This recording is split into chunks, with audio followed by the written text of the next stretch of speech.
Yeah, this is Bang Bang Rahul, just a podcast, little podcast. Good morning, like and subscribe. And what it is, years ago I was in Wandsworth prison. I met a guy called Ben Najumi, nice old boy. Nice old boy. He wasn't that old really, but he was achieved prosecution in Iraq, in Iran. Bit of a bad man. He used to torture people with a look wires and a waterboard and all that game. So you're not such a nice person, you know what I mean? But he got done with a big arms deal. Uh, Involved with some nasty people. Won't mention their names, but he's involved with some nasty people from South East London. That good armed robbers. They were top armed robbers in South East London.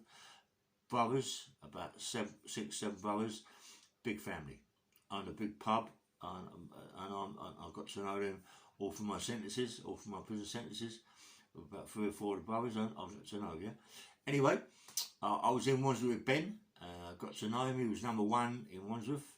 Nice old boy, really. I mean, not old, but not nice fella. I suppose a little bit false for what's happened to him, what he used to do over the years. But anyway, I got to like him. I looked after him, and he looked after me with all bits and pieces. He was number one in the wing, so therefore he got all the nice pieces, chocolates and all that. So I got all the nice bits and pieces, chocolates and cakes and everything. Yeah. So I ain't a fool, you know what I mean. So I know where to go, you know what I mean. Anyway, Ben was looking at a big sentence for a bigger arms deal going across to Iraq. It was all a lot of bollocks. It was all what was in the containers were car bits and lorry bits, so it was a big fraud. So anyway, Ben owned not least half the Dorchester hotel. You can imagine how much that comes to.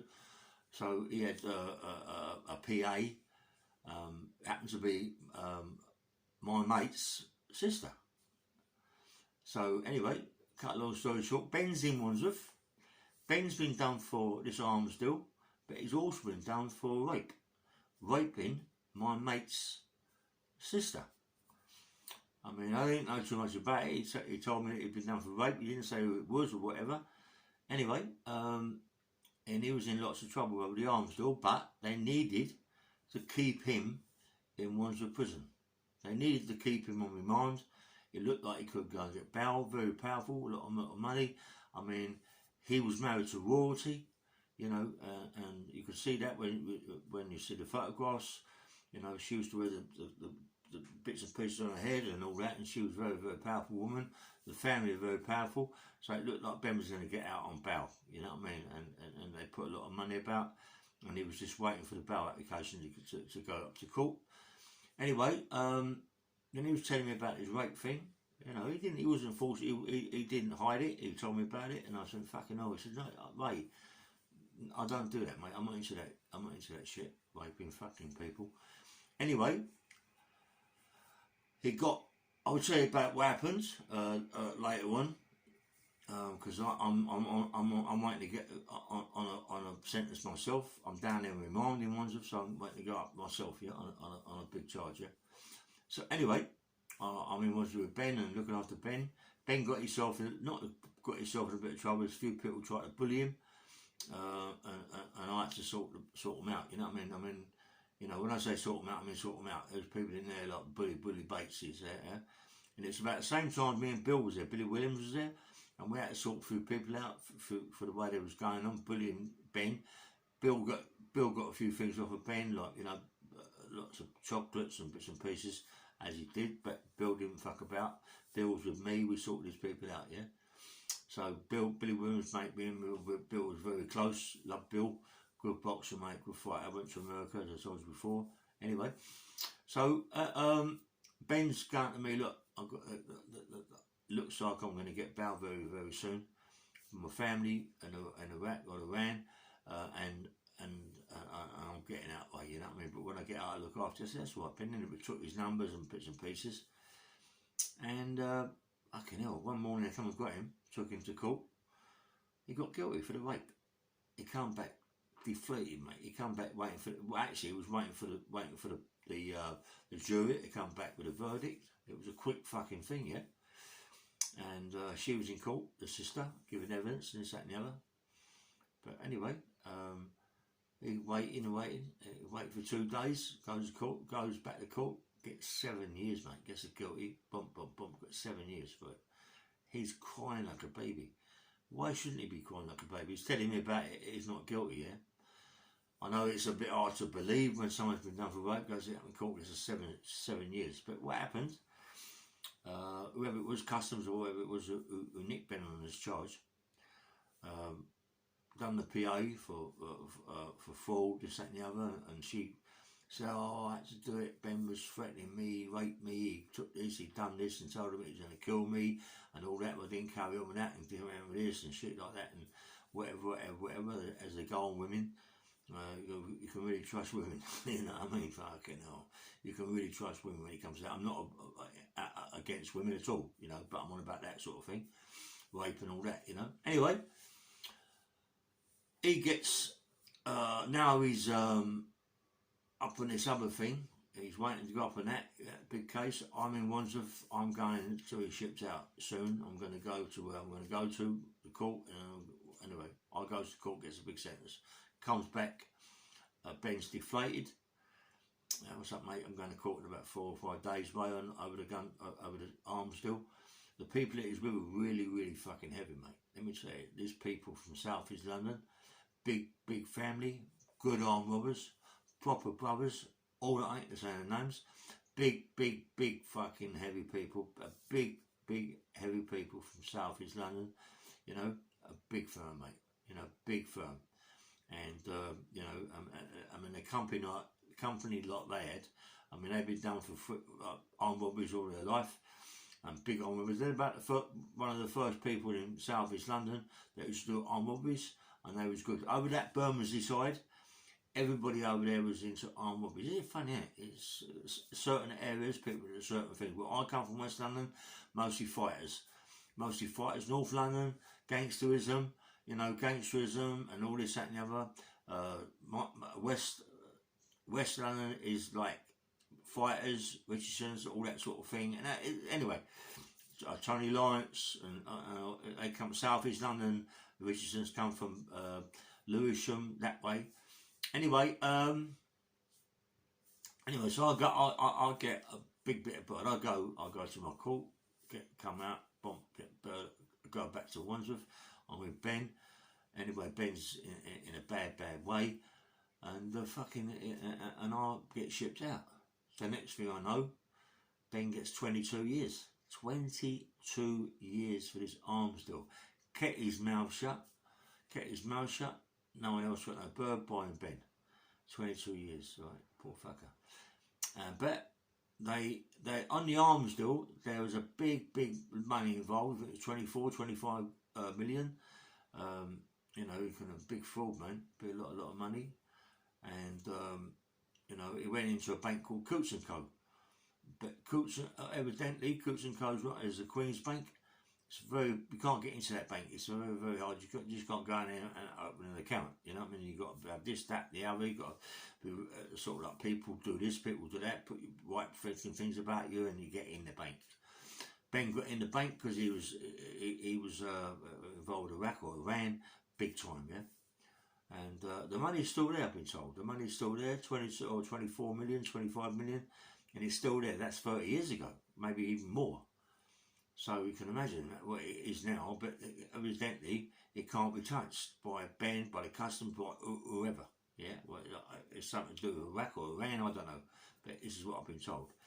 Anyway, I've done my bit of bird. I've come out of prison. I'm over Kensington High Street. I've got a few pennies. I'm all suited and booted. I'm coming down by Olympia, the Hilton Hotel there. I'm going to stay there for a couple of days. It's not far from where I live, but it's nice to go into a hotel with the girl you're with, yeah. So anyway, go to the hotel, and I'm all of a sudden one day I'm fucking coming down the escalator. Who's coming up the escalator? Ben. You know, hello mate, hello mate. Go outside, have a talk, have a coffee, this, that and the other. telling me he's got an office across the road. Took me to his office. Yeah, it was a nice little office. It was above some shops, but he was getting there again. You know, he was talking to me about what he's going to do, what he's not going to do. I introduced him to a mate of mine called Jimmy. I think Jimmy Ward's dead now, so his name's not that important. I can say that. He was involved with a big thing where they got the police chopped their head chopped off in a car park or something like that years ago, over at Battersea that way. I'm not quite sure, but that's what I told Jimmy was involved with. Jimmy became a super guy, Jimmy Ward. Anyway, big guy, big beard. I bought my house in Kingston off him. Anyway, so Jimmy Ward lent Ben 22, 23 grand, 24 grand. Lent him over the big things they was doing. What they was doing. They was taking stuff from England over to Iraq or Iran, bringing back food, you know, and it was like working good. What they was doing, a bit on the lorry, they had a big water tank, massive big water tank in the front of the lorry, fill it up with water. When it goes to the weighbridge, weighs X amount of the lorry. When they go back to Iraq, they empty the water out, fill it up with drugs. Clever, mate. Fill up with drugs, get the same weight, come back, put it on the weighbridge, crash, same weight. You know, and they was doing it for ages and ages and ages, and obviously Jimmy gave Ben a lot of money. They was getting money, and I was involved, but I didn't know too much about it, but I was getting good money. And anyway, and Jimmy got hold of me one day. He said, "Listen, this fucking Ben owed me X amount of money, 23, 24 grand. Well, any chance of getting it back?" So anyway, I phoned Ben up. Said, "Listen, mate, you better come and have a word with me." Yeah, comes over to my house. Ben took the fucking piss, really, because he come around my house. He's in my fucking place in Kingston.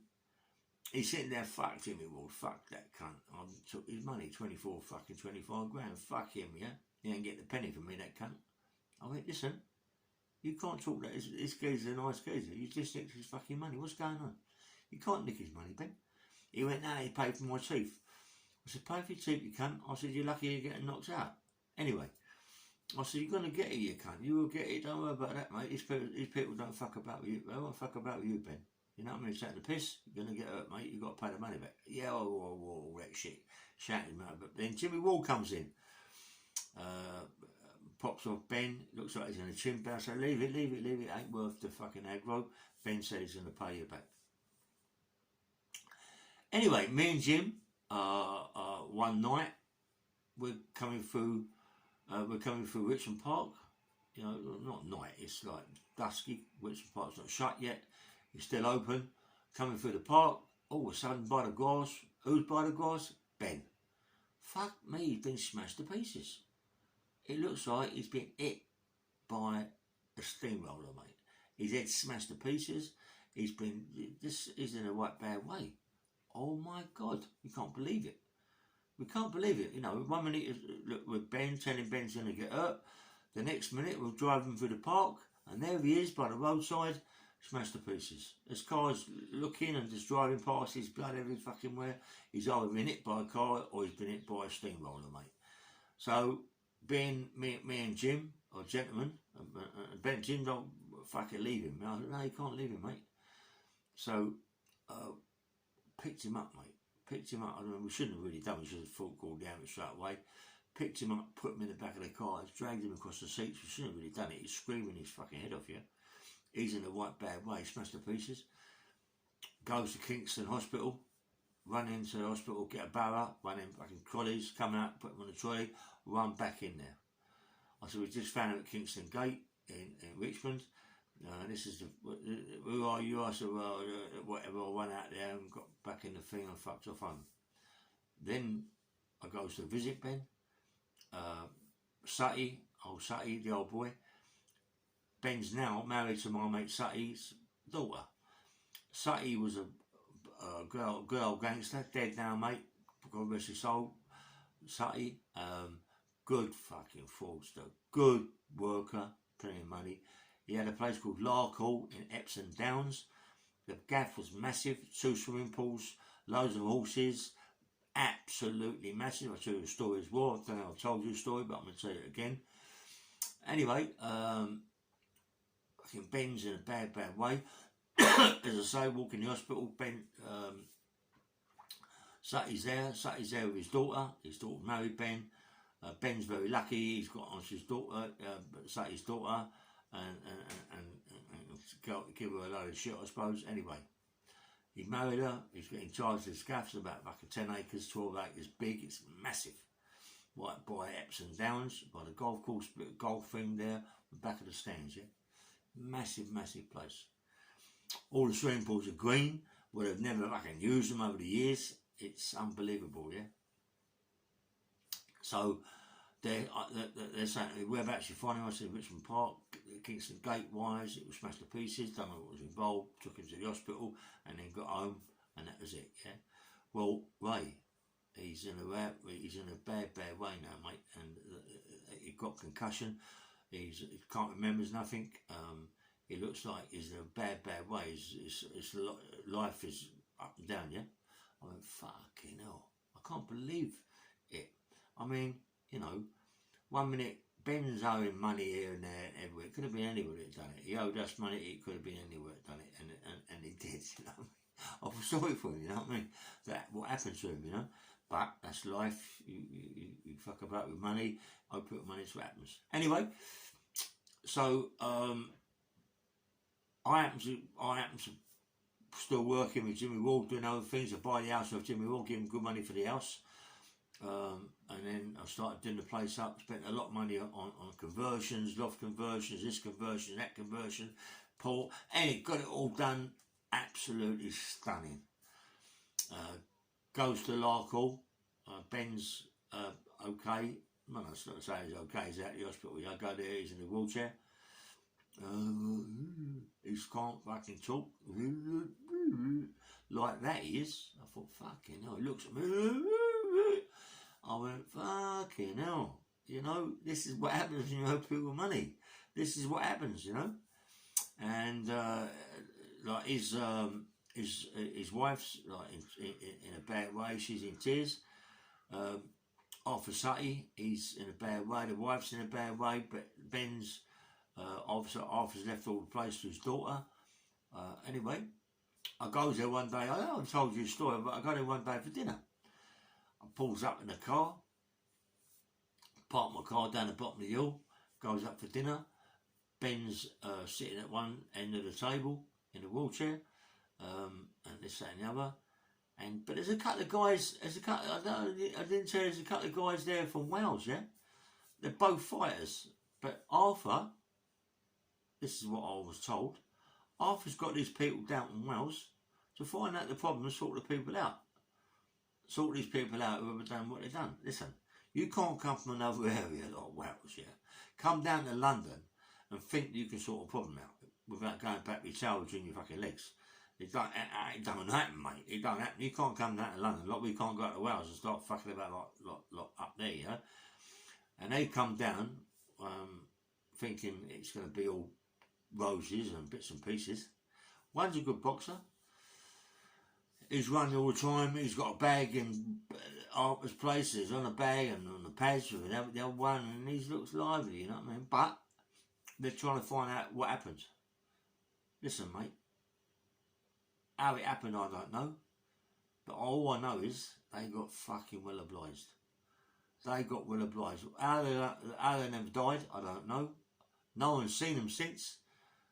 They might have got killed, I don't know, but I was told that they got really, really hurt, and you know, and they went back with a tail between their legs, which I knew that would happen anyway. It had to happen. You know, you can't be fucking coming down to our London thinking that you can do what you want to do without getting obliged. And believe me, they got it big time, and they got really, really hurt, and they got sent with their tail between their legs back to fucking Wales.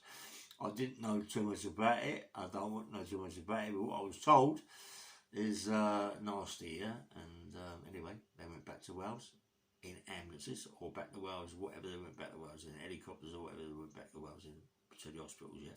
But it was bad. Well, you can't do that.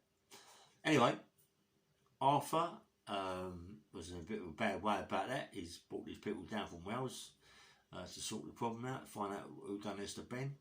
But they went back really, really hurt bad. And you shouldn't come to London thinking you can get away with trying to bash up Londoners. You know what I mean? I know Londoners, because you're going to come unstuck. Yeah, anyway, so I don't know, I can't, I just hope they're better now, yeah? This is years ago, it must be 30 years ago, yeah? Anyway, so I'm there for dinner with these people, and I can see these people are a bit leery, and I ain't saying too much to them, really. All they're doing is saying to me is, do you happen to know fucking, you know, well, when they talk, I can't talk like that. But do you know anything about it, Ray? And all this, that, and the other. I said, well, I come from the park, and there was boss. How comes you was kind of part of that time? Well, it's life, that's what happens. But they was getting a bit too close to whatever happens, and that had to be sorted out. And they got sorted out, they went too far, and they went back to Wales with tails with their legs, and got really obliged, big time, yeah. And I'll do that again. Well, they can't. Anyway, so I'm sitting there, and it's funny what happened, really, because Arthur's there, his wife's there, and also the wife fucked off to do something, and I'm sitting near opposite his window, and all of a sudden, what? Fucking hell. What the fuck? Something went by the window, yeah, it was night, so I'm saying, whoa, oh, fuck that. I went, Arthur, I just see something shoot by the window, right? He went, no, that's okay. There's an old boy lives in my estate. He lives down the bottom, in a house down the bottom, and he's mentally disturbed, and you know, and sometimes he comes out at night. But you know, this is why we lock all the doors in the place. We don't want him around. It's a bit dangerous, but I let him stay here because of whatever. I mean, fucking hell, you know what I mean? I just said him go by the window. That means it's about the estate. No, he's okay. Anyway, I'm eating my dinner, this, that, and whoosh, where's, oh, fuck this. Where's the wife, you know? I'm shitting myself, you know? Oh, big kids like me, I'm pooing myself, yeah. Anyway, I've got a drink, and I don't really drink, you know what I'm saying? A few little shandies and things, and talking. These guys are pissing me off for hours, and what they're going to do, what they ain't going to do, but obviously so they get sorted out later. So I was saying to me, what's happening? I said, well, look, mate, I can't believe what I fucking see. It's like a ghost. Anyway, the night coming on, 2 o'clock, 3 o'clock, my car's had a good talk about business and bits and pieces. Arthur's getting involved with something with me and Jimmy. A lot of money going to pass hands. So anyway, good night, mate. Jimmy's gone. I comes down the stairs, down this big stairs, yeah, onto a big bit of grass and another lot of stairs, down another lot. It's massive, this gaff, yeah. Going through to my car, all of a sudden I look round, these fucking things running towards me, ugly as fuck. My ugliest thing I've ever seen, with a big chop in its head. Ah! Shit, fucking shitting myself, yeah. Sorry, I ain't got corona. Shitting myself, yeah. Oh fucking hell. All of a sudden it's Arthur's wife. She's dressed up in all this gear. It's fantastic the way I've done it. I mean, I can't really tell you what really happened, but it was fucking so good, mate. It was so good. Anyway, I went home and this, that and the other. And anyway, then I heard that Ben become really, really bad. I'm not quite sure he died, you know, but it was really in a bad, bad fucking way. Me and Jimmy struck a big deal with my house. I paid Jimmy quite some money for my place, and I was getting on really, really well, yeah. And anyway, Jimmy was a nice guy, and he got me involved with some fucking things in Clapham Common. Some people in Clapham Common, some heavy fucking firm, right, took 100 odd grand off Jimmy, yeah. So I had to go and get it back. Now they've moved to over Epping. This is what I'm told. Buckhurst still that way. And I'm not really, I am familiar with it because, you know, later I'll say what's a thing. Fucking hell, mate. Goes over there. And I happen to know these people. Not know them, but I know about them, yeah? Anyway, mate, listen, there's fucking murders. There's murders, but I get the 100 grand back. But it goes too far. It goes too far. People get really, really fucking involved with this, mate, and there's a lot of trouble. You know, people coming looking for me and all this, that and the other, what I've done. But I got the money back. It was fucking absolutely fucked up. Fucked up what happened, yeah. I went over to 2 or 3 of my mates. Took someone which I shouldn't have really took. Really obliged this person. This person was later found hanging from a fucking tree. It wasn't us involved in it. This is what I'm saying. People got the wrong end of the stick. The guys must have owed some money to other people, and one was found hanging from a fucking tree in a bad way, yeah.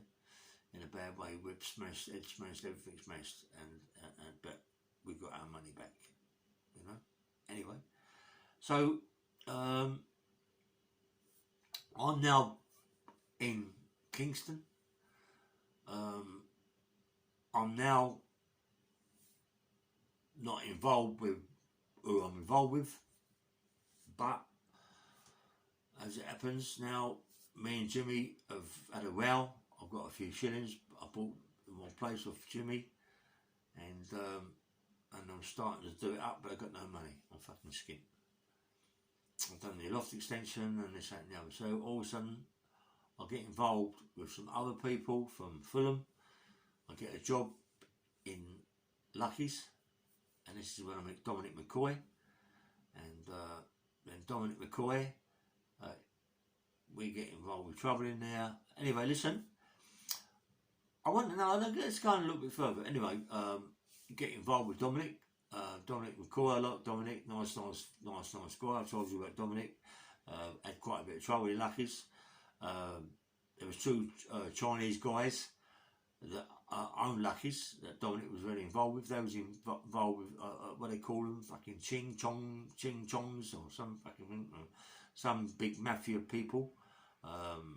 These Chinese guys were Chings or some fucking I don't know. But they're big heavy people, mafia, yeah. And now in the club, and obviously I'm involved with this place with Dominic. Not involved, but I'm looking after it. There's a few people that I know in there. There's lots of trouble, and I'll get involved with lots of trouble. But I'm sorting this trouble out with Dominic. But there's a lot of things before that. I told you, Crispin's wine bars and all that. So he was shot in the leg and all that. But it's all big stories. Later on in my life, when I go and see someone else and do my life story, yeah. But anyway, as I say, I'm Crispin's had quite Lucky's had quite a bit of trouble with Lucky's. One day, some guys from the army, which I've already told you about, come in there, causing plenty of trouble. I think I knocked 2 or 3 out. They're telling me I knocked 3 out, but I don't know I did. I know I knocked a couple out, and my mate Billy, another fella, Billy, big fucking, he done the other guy, chasing him down the road, but smashed him to pieces. This is where I get involved. This is where someone comes and sees me. I've already been in prison with Mickey. I'm trying to get a story going here. And this girl comes up to me and says, "Your name Rael?" "Oh yeah, love, yeah. I've got a suit on this, that and the other." Anyway, I got a letter here from someone. They told me to give it to you, so I've opened it up. It's Mickey Gooch. Fucking hell, mate. I can't believe it. You know what I mean? He's saying to me, Ray, come down to Bootleggers. Where the fuck's Bootleggers? Come down and gives me the address. And I go down there. Anyway, I'm going to tell more of the story tomorrow. We'll stop. I have told you a bit about me going down Bootlegger Mickey, but I'm going to go on another story. And it goes on to lots of other things, yeah. You know, I mean, no, let's end it there, yeah. Okay. Like and subscribe. Lots of stories to tell you. Like and subscribe. If you do subscribe me, then I'll tell more stories, yeah. Anyway, have a nice day. Don't forget KINTV. Don't forget Fish, and don't forget Marvin Herbert. Like and subscribe all the channel. Nice people, and good afternoon or good morning, and have a nice day. Take care.